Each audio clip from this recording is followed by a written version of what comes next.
Hello and welcome to Mr. Tompkins EdTech and my series of walkthroughs for the AQA GCSE Mathematics past papers.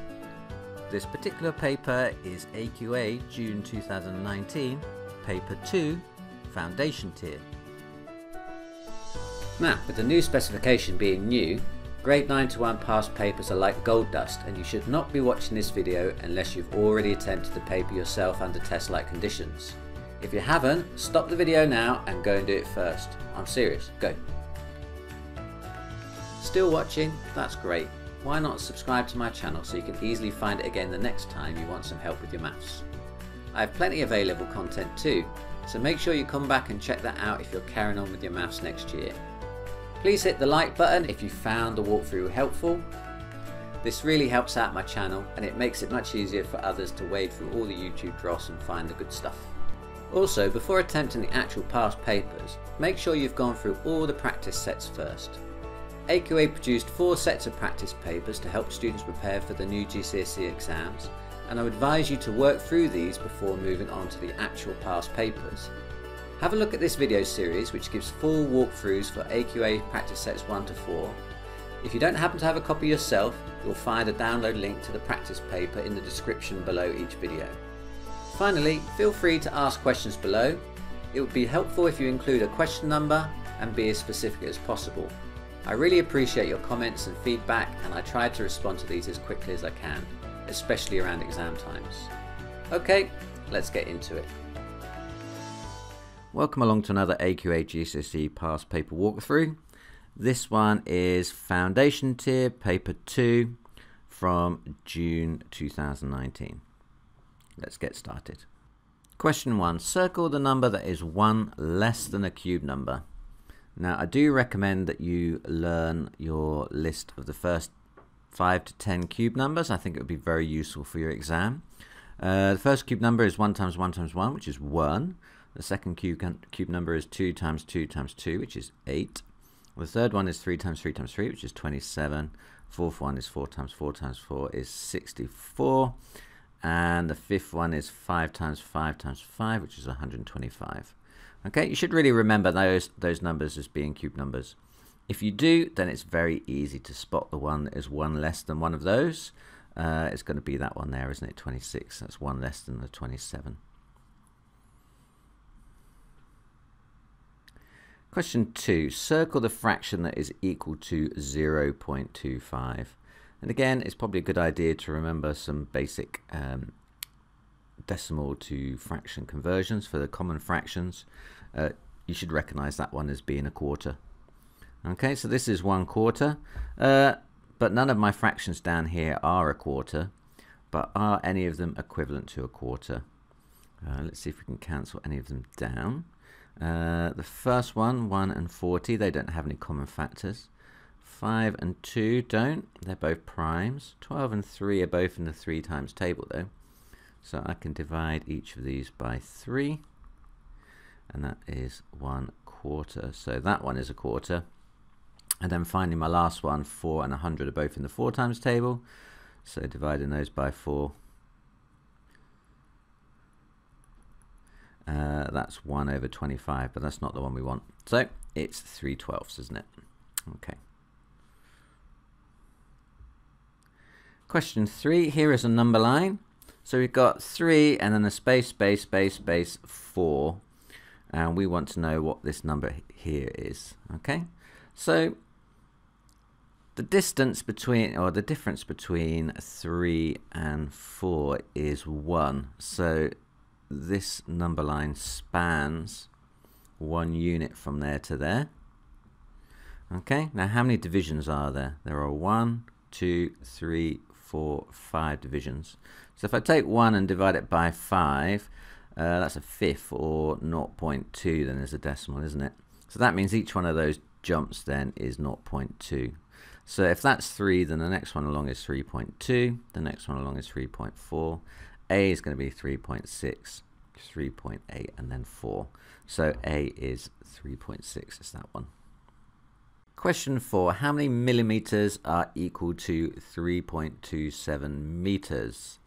Okay, circle your answer. So These metric units are made up of two parts. They're made up of this pre-word here, which tells you the size of the unit, and then this is the type of the unit, isn't it? So we're looking at meters, which is a measurement of length, and milli means 1,000th. So these units are 1,000ths of a meter. So if I've got 3 meters 0.27, and I want to know what that is in millimeters, then I need to take 3.27 and multiply it by 1,000. Okay, can just type that into my calculator if you're not sure, but I know that is 3270. It's that one there.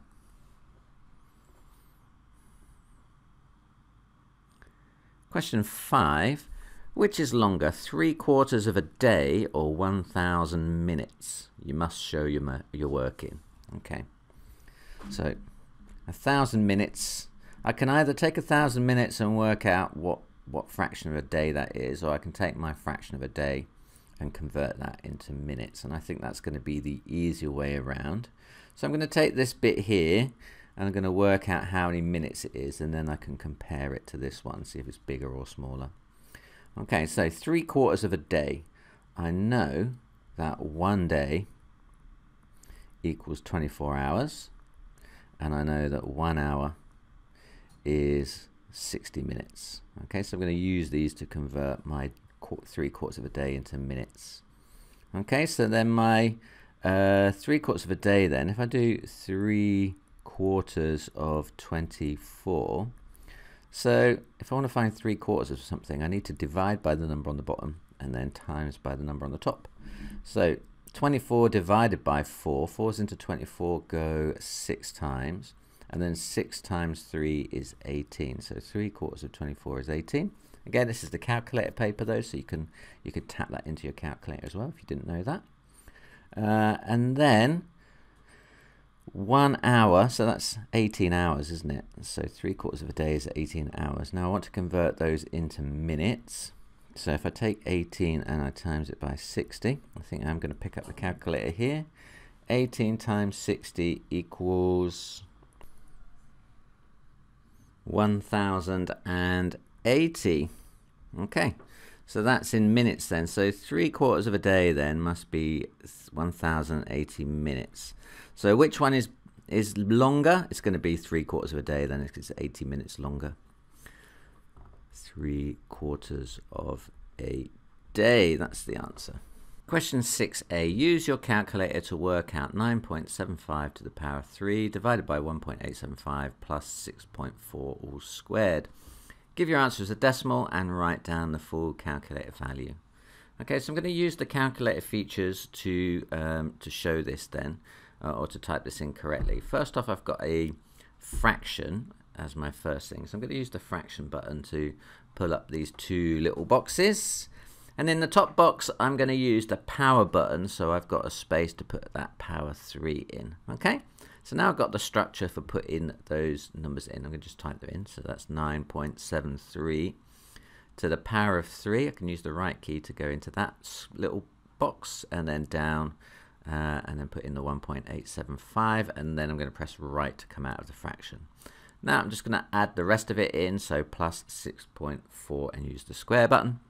Okay, just double check that looks exactly like the one that's in the book. It does. So press equals and write down the answer. So I make that 535.285. 535.285. Okay, now the second part says, is your answer to part A sensible? Check by rounding each of the numbers 9.75, 1.875 and 6.4 to the nearest whole number. You must show your working. Okay, so let's take these three numbers. So 9.75 then, what's that to the nearest whole number? That's nearer to 10, isn't it? 1.875, that's approximately 2. And 6.4, that's going to round down, isn't it? 5 or more, raise the score. 6.4, sorry, 4 or less, let it rest. So that's going to stay at 6. Okay, so then replacing our more complex looking thing with those numbers. So subbing those numbers into our expression instead of the original ones, I'm going to get 10 cubed divided by 2 plus 6 squared. Okay, what's that equal to? Well, 10 cubed is 1,000 divided by 2, and 6 squared is 36. 1,000 divided by 2 is 500, plus 36 is going to be 536. Okay, so is that near to my number? I've got 535.285 as my main number, and 536 is my estimate. So that looks very sensible to me. So that's going to be, I'm just going to write down, that's close to 535.285. Okay, and then tick the sensible box. Question 7, complete the bank statement. We've got a bank statement with various dates. We've got credits being paid into the account. We've got debits coming out of the account. And then we've got a running balance down the side. Okay, so a debit is a subtraction and a credit is an addition. Okay, so we know on the 5th of April, we paid council tax of £189.34, and that left a balance of 72.09. So if I want to know the number above it here, then that is going to be those two numbers added together then, what it was before the £189.34 was taken out. So that's what that number there should be. So just tap that into my calculator. 189.34 plus 72.09. That comes out to be £261.43. 261.43. Okay. And then on the 10th of April, there was a refund, which was a credit, and that brought my balance up from 72.09 to £86.75. So then the number that goes in here then is going to be the difference between those two numbers then, isn't it? So 86.75 subtract 72.09. What's that then? 86.75 subtract 72.09. That comes out to be £14.66. So I must have taken out £14.66 there. And then finally, I've got £86.75, and then I've got another credit coming in of my salary at £1,430.29. So this one here is going to be those two added together, then, isn't it? It's going to be 1430.29 plus my £86.75. So what does that give me? 1430.29 plus 86.75. That comes out to be £1,517.04. 1517.04. Question 8a. The interior angle of a regular pentagon is 108 degrees. Work out the sum of the 5 reflex angles at the vertices of a regular pentagon. Okay, now this angle at the top we call an interior angle. And this is a regular polygon, a regular pentagon. So if it's regular, it means all the sides are the same, and also that all the angles are the same. So each of these angles at the corner are also 108. Okay, so they're all 108. So all the interior angles are the same, which means that all these angles on the outside are also the same. Now these angles are not what we call exterior angles. An exterior angle lies on a straight line with the interior angle. So if you've got like a pentagon, then an exterior angle you can find by extending the side of one of your sides out like that, and that would be the exterior angle, like that, there, there, there, and there. That's not what we've got here. These are reflex angles. It's basically 360 degrees take away the interior angle of this shape, isn't it? So this one is going to be equal to 360 minus 180, because these two angles meet at a point. So 360 subtract 108 is going to be 260, 252, isn't it? So that angle there is 252. So the sum of the 5 reflex angles is going to be 5 lots of that then, isn't it? So sum of reflex angles is going to be 5 times 252. Just tap that into the calculator. 5 times 252, that comes to be 1,260.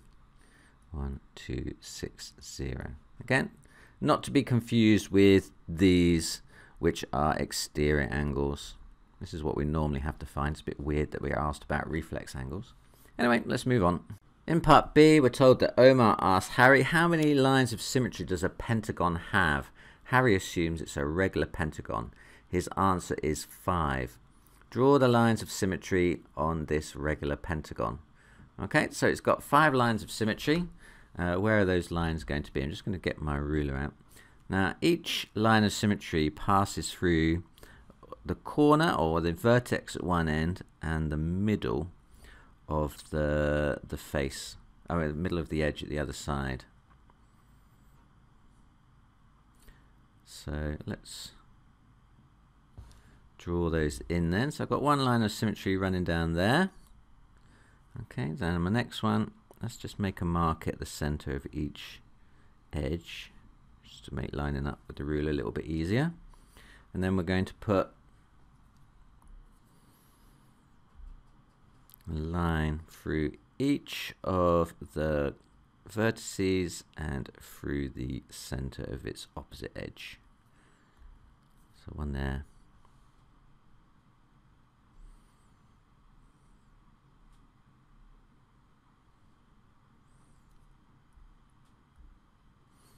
One there, and we've got 3, 2 more.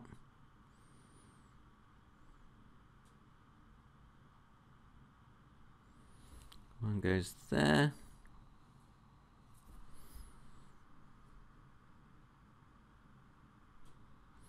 And then one goes there. You should notice they all kind of cross each other in the middle of the shape. So that's my 5 lines of symmetry. Omar says, what if the pentagon is not regular? For a pentagon that is not regular, what is true about the number of lines of symmetry? Tick one box. There must be 0, there could be 0 or 1, there could be 0, 1 or 2, or there could be any number up to 5. Okay, so let's try and figure this out. Now you could have a pentagon that looks like this, where these two are the same length, and then these two are the same length, and then that was a line between them. Then you get one line of symmetry down the middle. So it is possible to get 1. Is it possible to have 0? Yep, you can just have 5 different length sides, and then you're going to get no lines of symmetry. So it could be 0 and it could be 1. Can it be 2? Can you think of a way of getting 2? I can't. I can't think of a way of drawing the shape so I can find 2. I'm going to go for that one there. I think there's 0 or 1. I can't think of how to make 2 or more, and it's still being irregular. Question 9. 56 customers pay for satellite television. They all have the basic package for £24.50 per month. Some also have the sports package for £27.50 extra per month, and some have the movie package for £18 extra per month. The frequency tree shows the number of customers with each package. Okay, and there's the tree. Okay, what's the question? I think the question's on the next page. In total, how much per month do the 56 customers pay? Okay. Right, so everyone is paying, every 56 customer is paying the basic package. So everyone's going to be paying, 56 people are going to be paying the £24.50 a month for the basic package. So let's write that down. So basic package, that's going to be 56 times, what did I say it was? £24.50. Okay, what's that equal to? 56 times £24.50, That comes out to be £1,372. Okay. Right, so we've done the basic package. Now, sports package. 21 people have got the sports package, and the sports package costs £27.50. Okay, so 21 lots of £27.50. So that's going to be 21 lots of £27.50 for the sports package. Okay, and what's that then? 21 times 27.5. That comes out to be 577.5. Now remember, this is pounds and pence, so I'm going to write that as 577.50. Okay, £577.50. Right, finally, it was the movie package, wasn't it? So, how many of those have we got? So this is a little bit harder to read from the frequency diagram. So we know that 56 people altogether, 21 had the sports package, and of those 21 people, 14 also had the movie package. But we also had 35 people who didn't do the sports package, and of those, 8 people had the movie package. So that's 14 plus 8 people in total. Okay, so for the movie package, we've got 14 plus 8 people who have it. Okay, and then it costs £18 a month. Okay, so we're going to times that by 18. Okay, so 14 plus 8, I'm just going to do that in my head, it's 22. 22 times 18 comes out to be 396. Okay, I'm going to put the pence on because the other one had pence. Okay, so it all lines up. Right, so then to find the total amount that we need to pay then, I just need to add those up, don't I? I need to add this number, and this number together, and that will give me the total.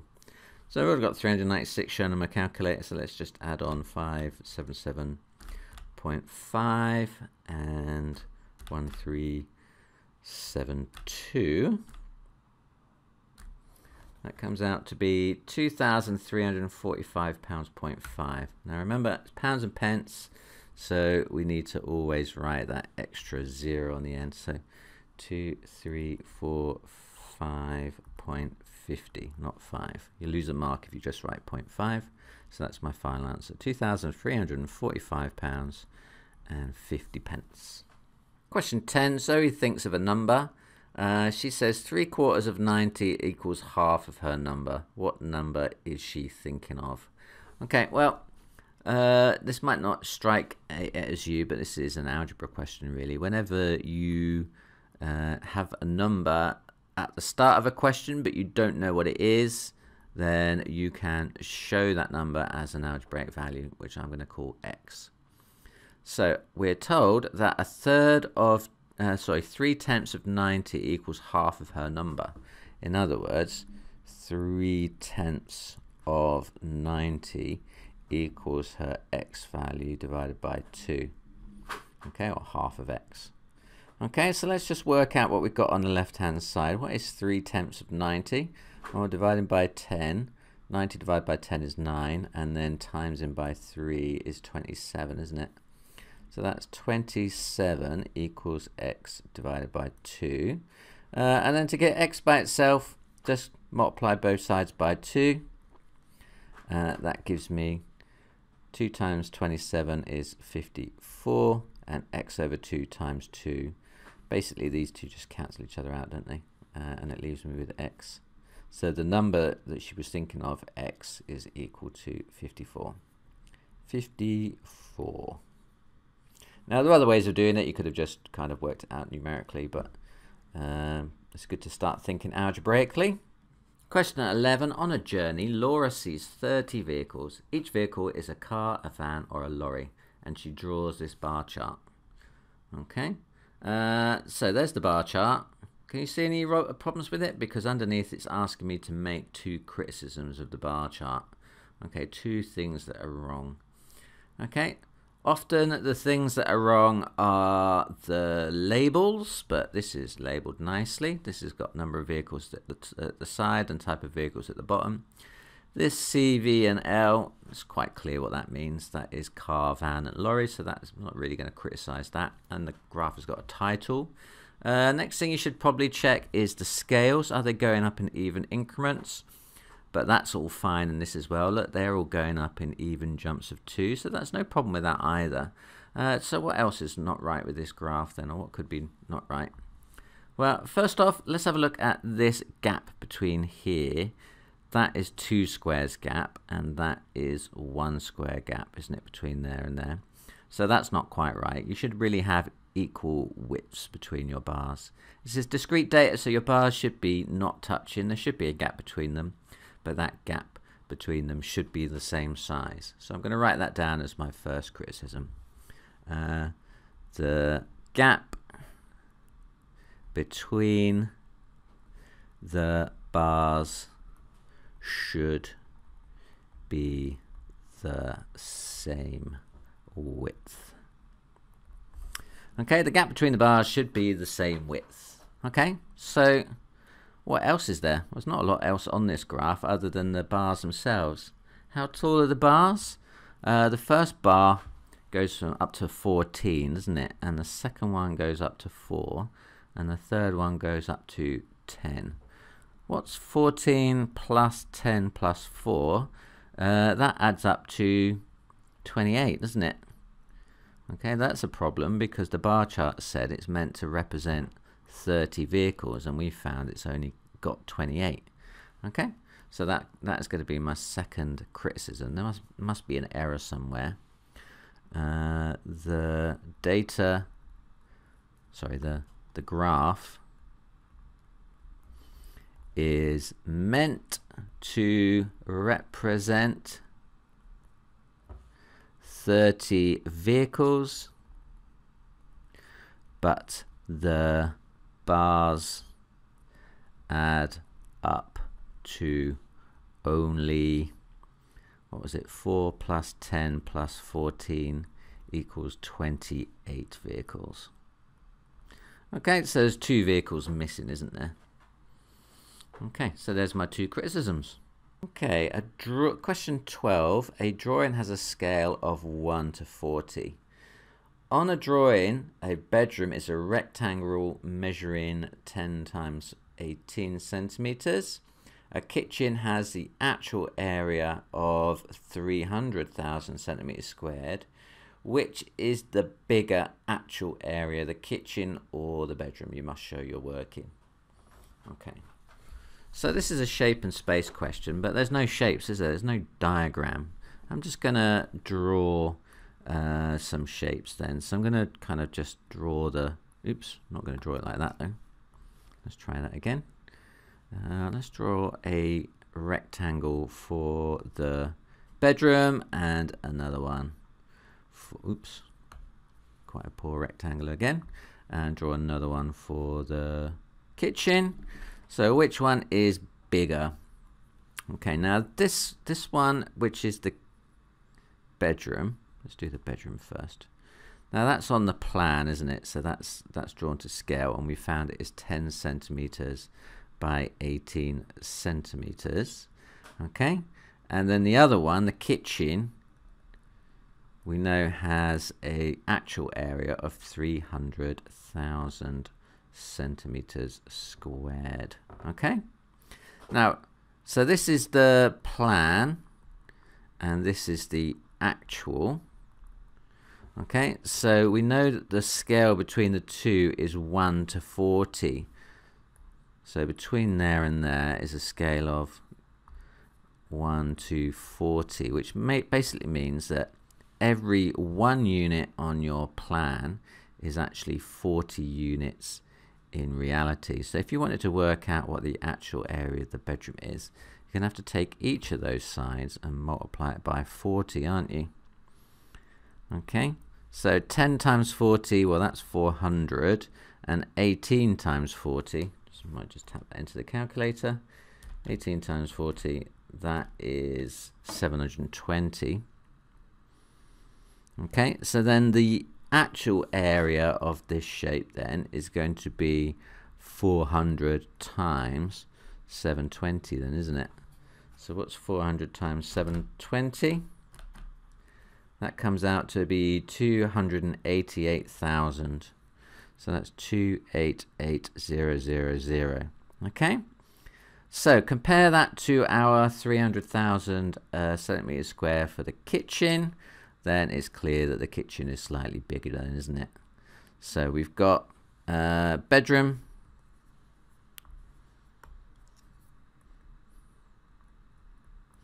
Equals 288,000. Kitchen is 300,000. Therefore, kitchen is biggest. Okay, so my answer then is kitchen. Question 13. Here are two similar shapes, A and B. Now we're told that the length of edges in A to length of edges in B is in a ratio of 2 to 5. We're told that the perimeter of A is 210 millimeters and we need to work out the perimeter of B. Okay, so we've been given one of the edges. I don't know which one it is. Let's just say it's that edge there. And we're told that that one is 2 and that one over there is 5. Well, it's in the ratio of 2 to 5. Okay, so that one up there, on the big one is 5 for every 2 you've got on the smaller one. Now we know the perimeter of this shape is 210, so that's all the way around, isn't it? All the way in and out, in and out, in and out, in and out, and back to where you started from, but in a straight line, obviously. And we want to work out what the perimeter is over here. Now this perimeter is still just a length, so it's going to be in the same ratio as the two sides themselves. So if the shapes themselves, the lengths themselves are in a ratio of 2 to 5, then the perimeters are going to be in the same ratio. So if this is 210, then what's this here then? Well, we just need to work out what we have to multiply 2 by to get 210. So 2 times 105 is going to give you 210. So we've got to do the same to this side then. What's 5 times 105? 5 times 105, that comes out to be 525. So that means the perimeter of B has got to be 525. Question 14. There are 135 passengers on a plane. 3 of the passengers in business class are flying for the first time. In total, there are 15 passengers in business class. A quarter of the passengers a quarter of the passengers not in business class are flying for the first time. In the Venn diagram, the universal set is the passengers on the plane. B is the set of passengers in business class, and F is the set of passengers flying for the first time. And we need to complete the Venn diagram. Okay, so where to start? We've got lots of information here. We need to kind of work it out. So let's take this line at a time. 135 passengers on the plane. Can we deal with that yet? No, we can't, because we've got 4 regions to put them into. 3 passengers in business class are flying for the first time. So these 3 passengers are in business class and they are flying for the first time. So they belong in the intersection of those two sets then. B is a set of flying business class, F is a set of flying for the first time. So business class and flying for the first time is 3, so that's where that 3 belongs. Okay, we're told that in total there are 15 passengers in business class. Okay, so where's that going to go then? 15 passengers inside the B circle already. Well, we've already had 3 of them in who are flying for the first time. So if I take that 3 away from 15, that gives me 12. So that's the number that needs to go in this part of the circle, so that the 12 and the 3 together give you your 15 people in business class overall. Okay, so that's that bit done. A quarter of the passengers not in business class are flying for the first time. A quarter of the passengers not in business class are flying for the first time. So how many passengers are not in business class? There are 15 passengers in business class. There are 135 passengers altogether. So subtract those together. 135 minus 15 will tell me there are 120 passengers in not in business class. Okay, and a quarter of those are flying for the first time. So 120 times a quarter, so divide by 4 basically then, isn't it? So 30 of those are flying for first time. Okay, so 30 of those are flying for the first time. That means there's got to be 30 in here. Okay, so if 30 are flying for the first time, then 120 minus 30, there must be 90 not flying for first time. So then I've got 90 outside of all those circles then. Okay, let's just double check they add up to what they should do. So 90 and 30 is 120, 132, 135, which agrees with the number of passengers on the plane. So I think that's good. We're all done. Question 14b, one of the passengers is chosen at random. Write down the probability that the passenger is in business class. Okay, so probability, you'll remember, is equal to successful outcomes divided by total outcomes. Okay, so in this case, the probability of passenger being in business class is going to be successful outcomes, the number of passengers in business class, which we worked out to be 15. There are 15 passengers in business class. Over the total outcomes, there are 135 passengers on the plane. So it's going to be 15 out of 135. Question 15. A line has an equation y equals x plus 3. Write down the coordinates of the point where the line intersects the y-axis. Okay, well, any equation of a straight line can be written in the form y equals mx plus c, where m is the gradient and c is the y-intercept. Now you'll notice that this equation is already in that form, isn't it? So the gradient is the coefficient of x here. So the m value here is, well, you can't see it, but it's m is equal to 1, isn't it? Okay, m equals 1 because it's 1 lot of x, or just x. And then the c value then is the constant on the end, which in this case is 3, and the c stands for the y-intercept. So if I've got a straight line with a gradient of 1 and a y-intercept of 3, that means it passes through the y-axis at 3. Okay, so we want the coordinates of the point where the line intersects the y-axis. So we actually want to write down the coordinates of this point here. Okay, that's easy enough to do.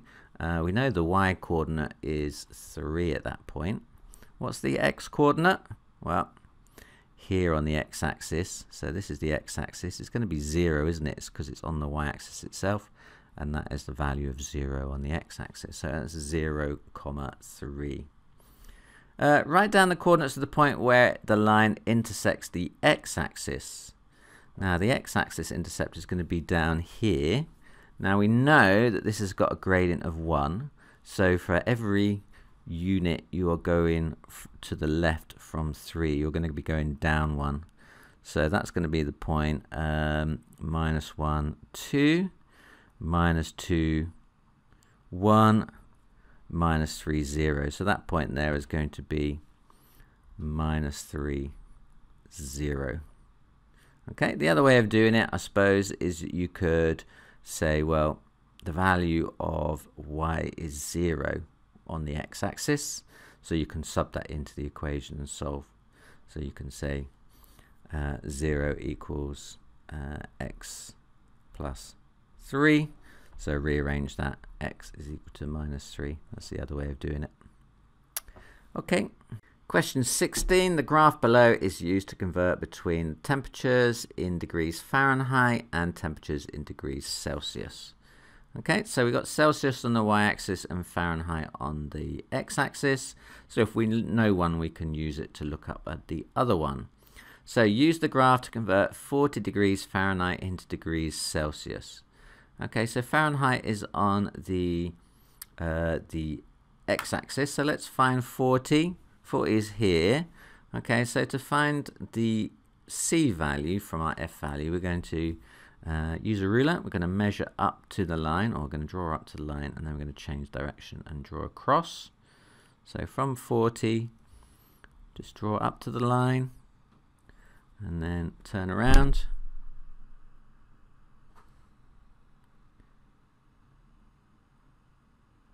And draw across. Okay, the answer we're looking for is somewhere there. Now I make that like 2 little squares up. Now 5 little squares represents 10, so each one of these little squares must be 2. So I'm reading that as 4.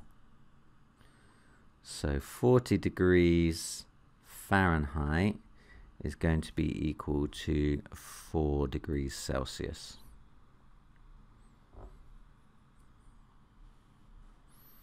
Okay. At one temperature, T, the number of degrees Celsius is double the number of degrees Fahrenheit. The graph of C equals 2F can be drawn to help find this temperature. On the grid below, draw the graph of C equals 2 lots of F for values of F from -25 to 25. You may use the table to help you. Okay, so I've been given one pair of values. When F is -25, C is -50.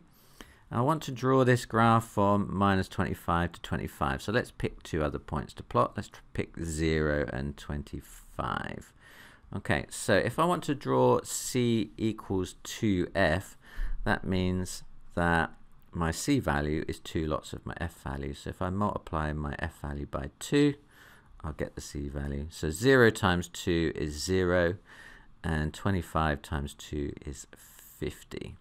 So I'm going to plot those 3 points, -25, -50, 0, 0, and 25, 50. So coming back to the graph, -25 -50, that is that point there.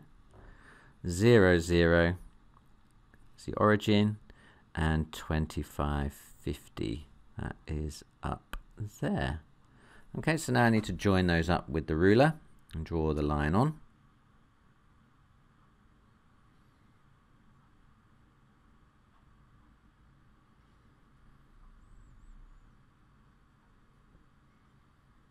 Looks about right.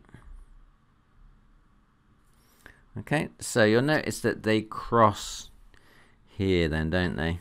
Okay, I'm sure we're going to have to use that point. What does the question say?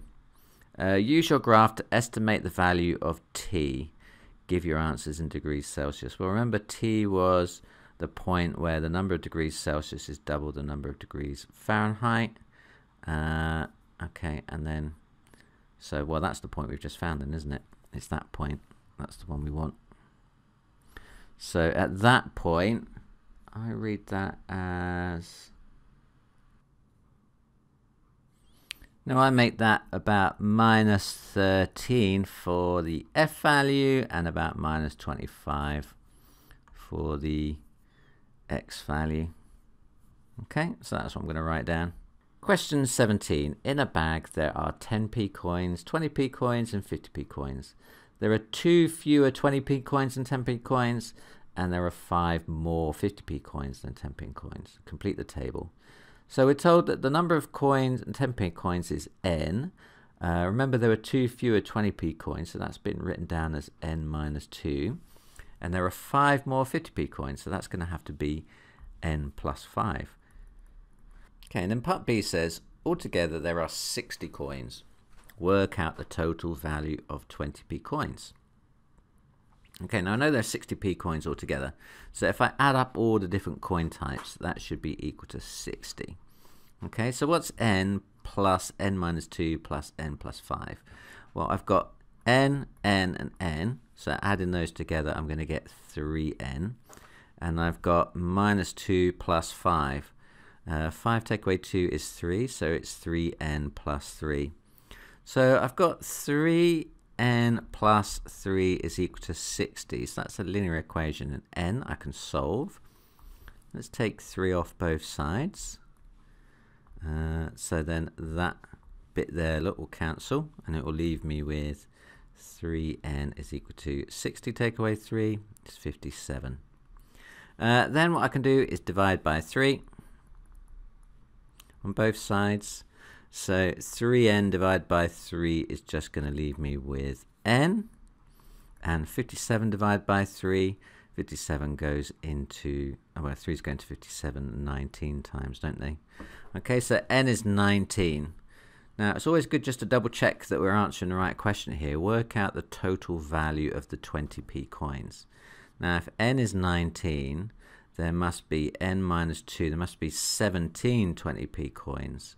Okay, so the value of the 17p coins is going to be my 17 coins times by their value of 20p. 17 times 20p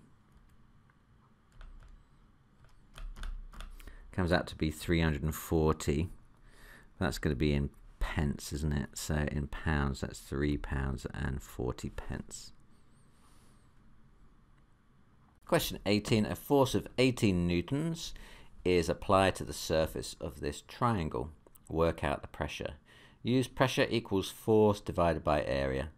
Okay, well, we know the force. The force is 180 newtons.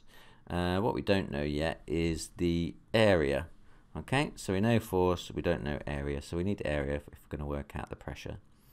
Now the area is going to be the area of this triangle, and the area of a triangle, do you remember the formula for that?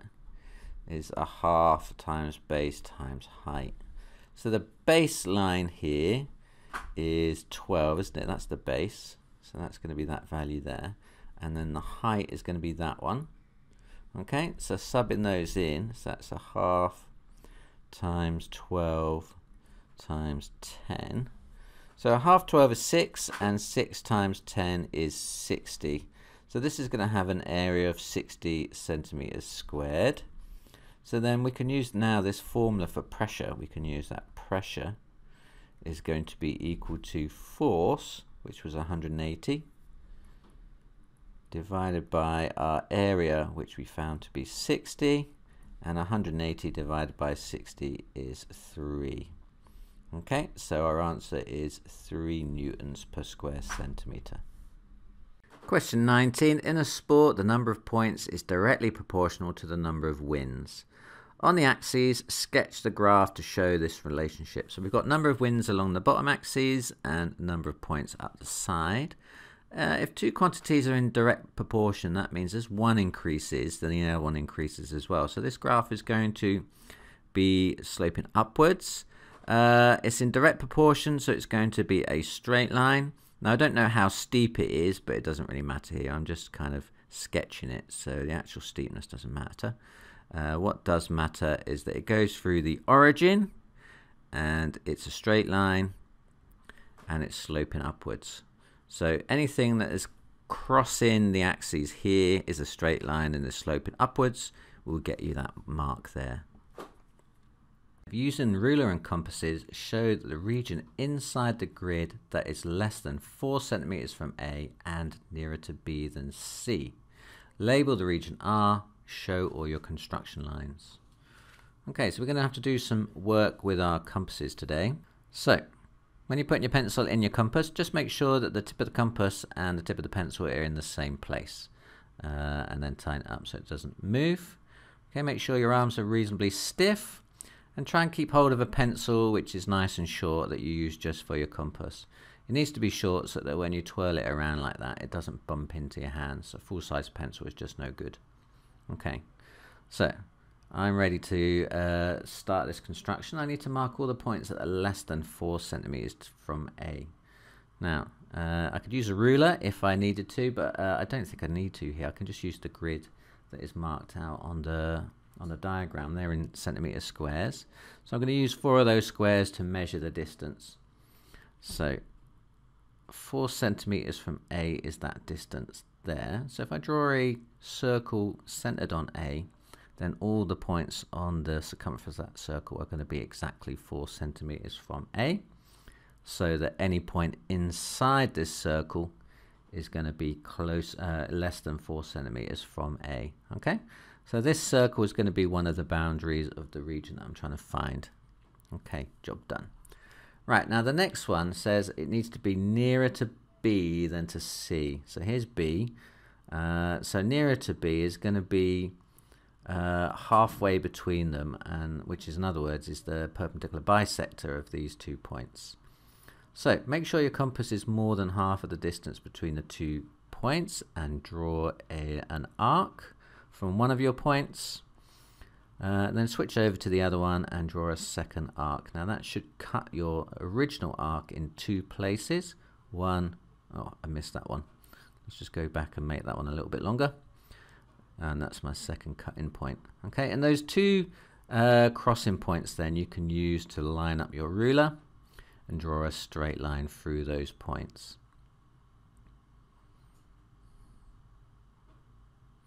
Like so. So the points on one side of that line, on the same line as B, are all going to be the points that are closer to B than to C. And on the other side, they're going to be closer to C than to B. So we want above that line then, don't we? And inside the circle. That's the region we're looking for. So we're going to letter that one with an R. Now don't forget to do this bit. They will steal a mark off you if you forget. Okay, R. That's the region. So it's less than 4 centimeters from A, and it's closer to B than to C. Okay, we're done. Beth drives 200 miles in 4 hours. She drives the first 18 miles at an average speed of 36 miles per hour.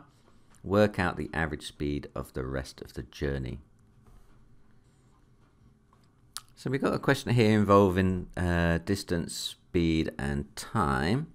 You can remember how these are related using this triangle. It's the DST triangle. D at the top, S, and then T. They're alphabetically listed, aren't they? D, then S, and T. And this tells you how those 3 things are related to each other. Okay, now we're going to look at this journey in 3 different ways. First off, we're going to look at the whole journey, so the total journey. Now the total journey, what is D, what is S, what is T? Well, we've got the distance, which is 200 miles. We don't have the speed, but we have the time, which is 4 hours. But we can find S then using the other 2. So we just cross off, kind of stick your finger on top of the one you're trying to find, and in this case S. And then the triangle tells you what to do with the other 2. So average speed, oops, let's write in blue.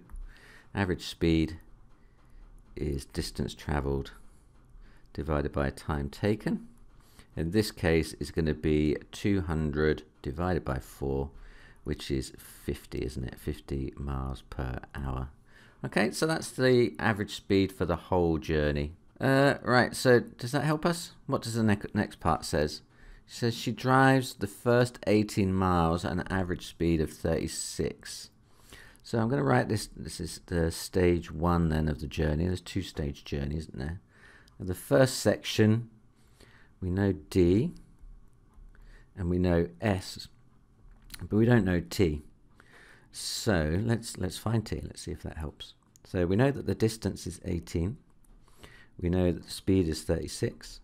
So what we want to find is time. So again, going back to the DST triangle, if you cover up T, you can see that time is going to be distance divided by speed.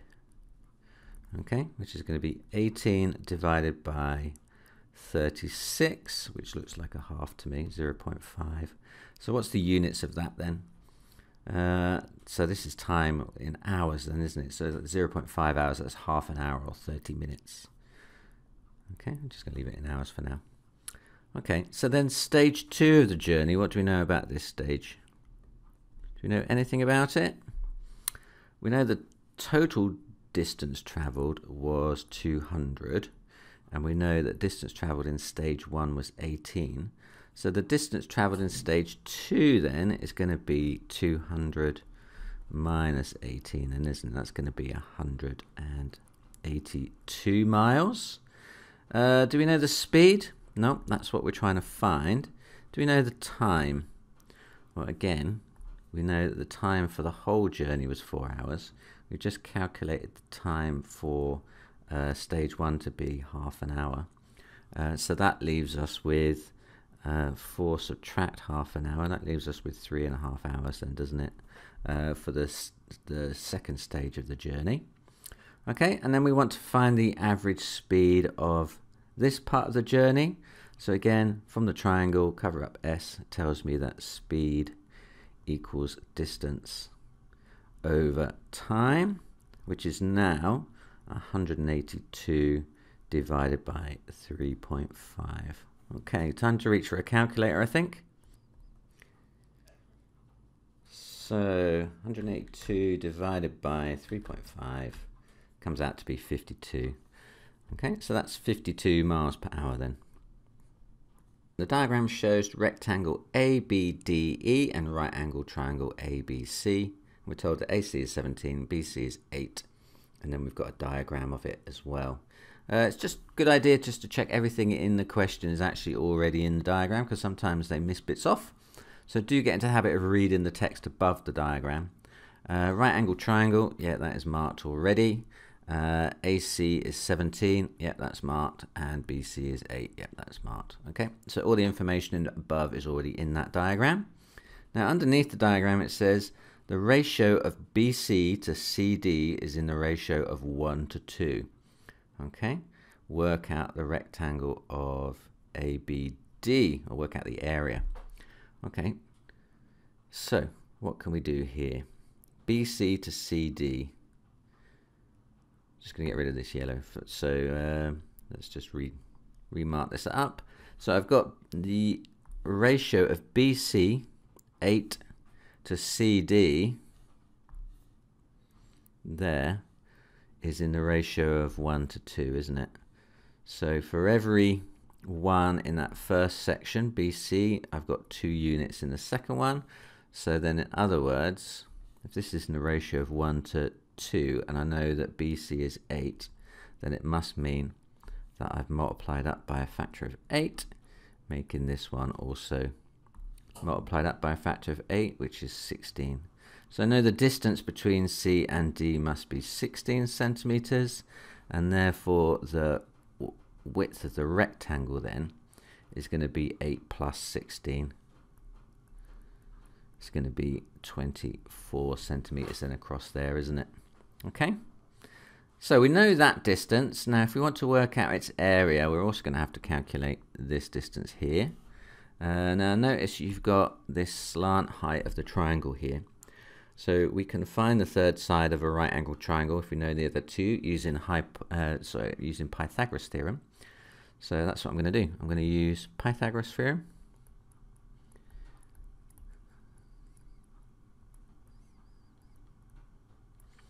So using Pythagoras theorem, I know my longest side, c squared, is, or the square on the longest side is going to be equal to the sum of the squares of the other two sides. So let's make that a and that b the one I want to find then. So c squared equals a squared plus b squared, but here I want to find the shorter side, b squared. So switching that equation around, I'm going to get b squared equals c squared minus a squared, aren't I? I'm just kind of I'm just moving that over to the other side, or subtracting a squared from both sides. Okay, anyway, let's just sub in. B squared equals c squared minus a squared. C is 17, so 17 squared. A is 8 minus 8 squared. Okay, what's that? 17 squared is 289. 8 squared, 64. And then 289 minus 64, 225. Okay, so then B is going to be the root of that then, isn't it? Root answer 15. Okay. So now we know that is 15, and we know the other side of our rectangle is 24. So we should easily be able to work out the area now, can't we? So area of the rectangle is our 15 we just found times the 24 we found earlier. 15 times 24, apparently it's 360. So that's 360 centimeters squared. In a sport, injury time is added time played at the end of a match.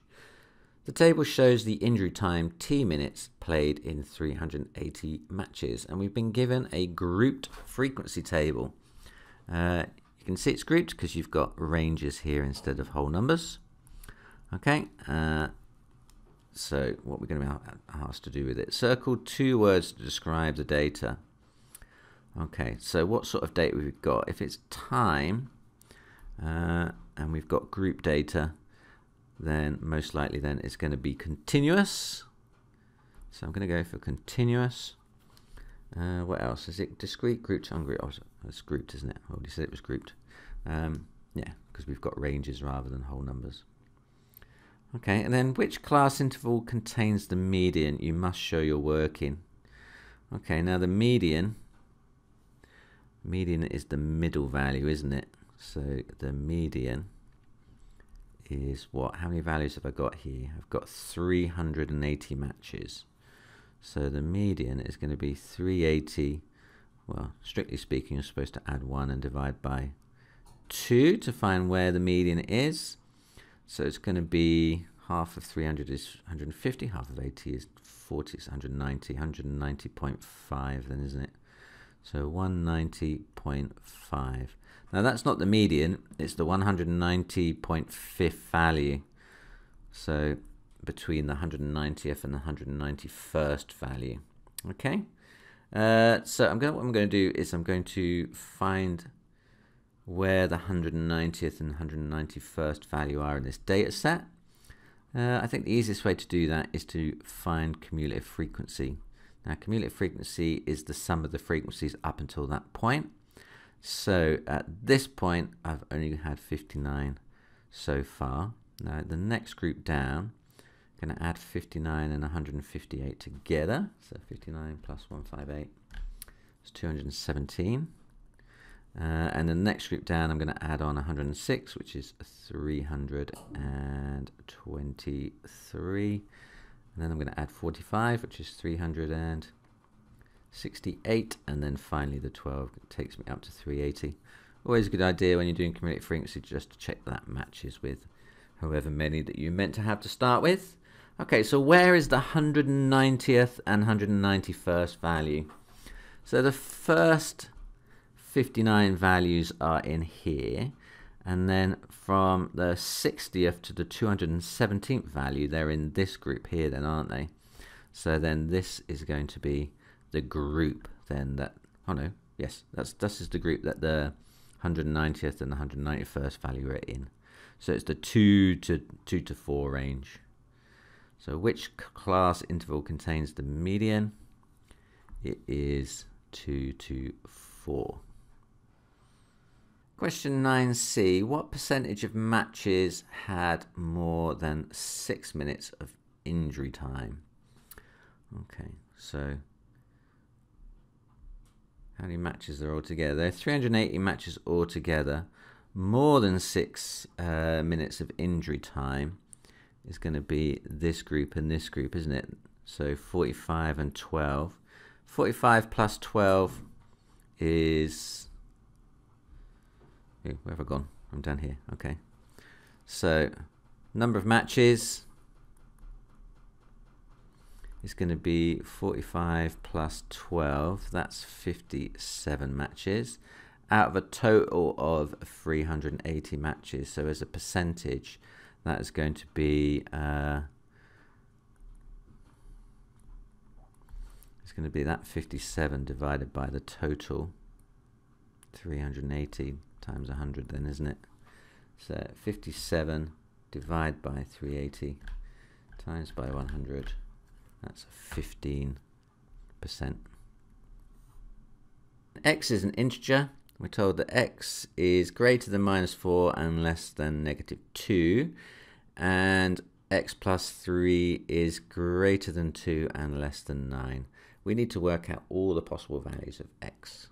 Okay, let's take the first inequality first. We're told that X is less than or equal to 2 and greater than -4. Now, if you're going to imagine that on expressed on a number line, so from -4, -3, -2, -1, 0, 1, 2, then I could express that inequality as a diagram, couldn't I? So my inequality starts at 4. Now it's strictly greater than -4, so the point -4 is not included, so leave that as an open circle. And that goes up to 2. Now 2 is part of the range, so I'm going to use a filled circle at that end. So what are the integer values that satisfy that inequality? Well, it's going to be -3, -2, -1, 0, 1, and 2 are all integers in that range. -4 isn't in it because it's not part of the range. It's strictly greater than that.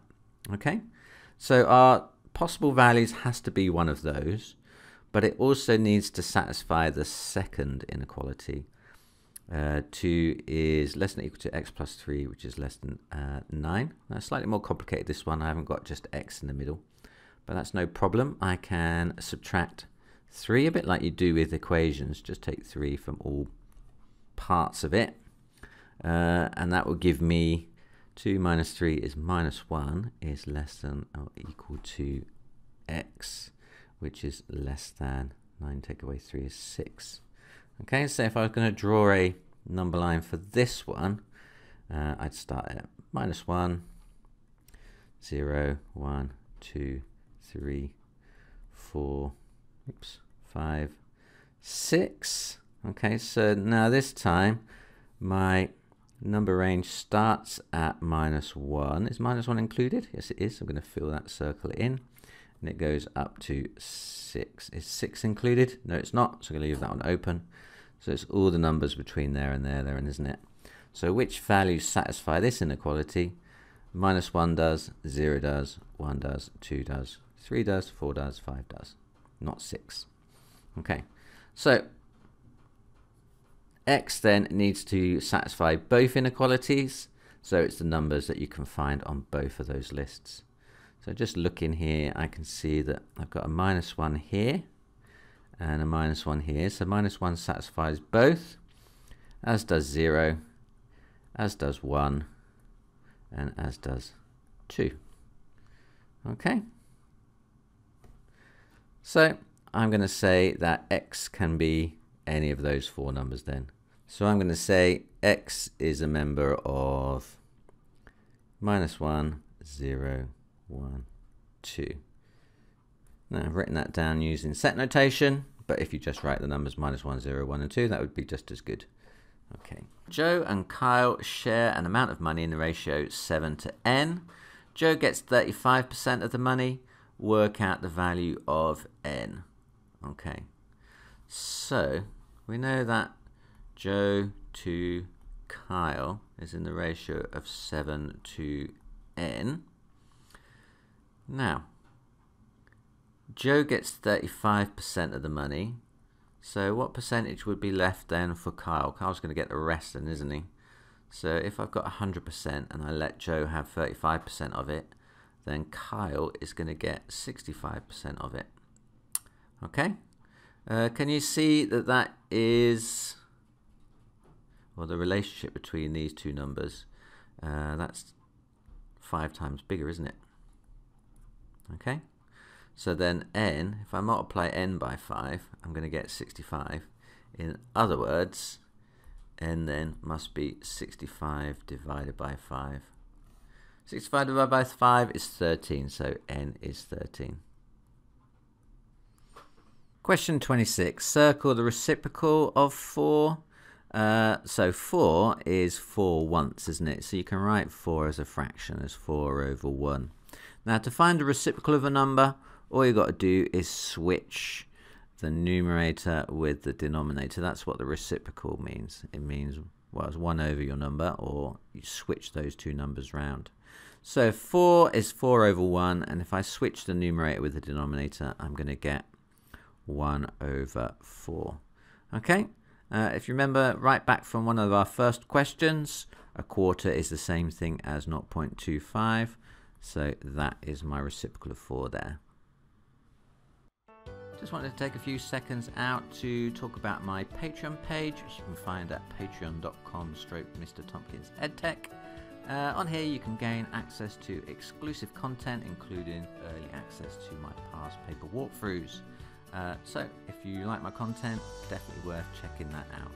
Also, if you become a Pythagorean patron, you get a special shout out in every video. So check it out. Back to the maths. Question 7. The ratio of x to y is in the ratio of 1 to 3. Okay, so that means that when x is equal to 1, y is equal to 3. Okay, so then y is going to be 3 lots of the value of x then, isn't it? So y is equal to 3 lots of x. It's that one there.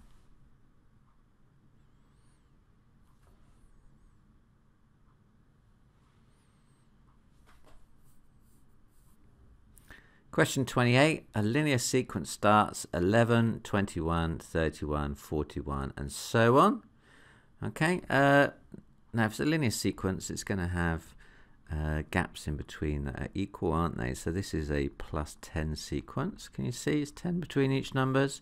And that means the nth term is going to be something like 10 lots of n. So where n is 1, 2, 3, 4, then 10n is 10, 20, 30, 40, and so on. But we've not got 10, 20, 30, 40. We've got 11, 21, 31, and 41. Now each of our numbers is 1 more than 10n.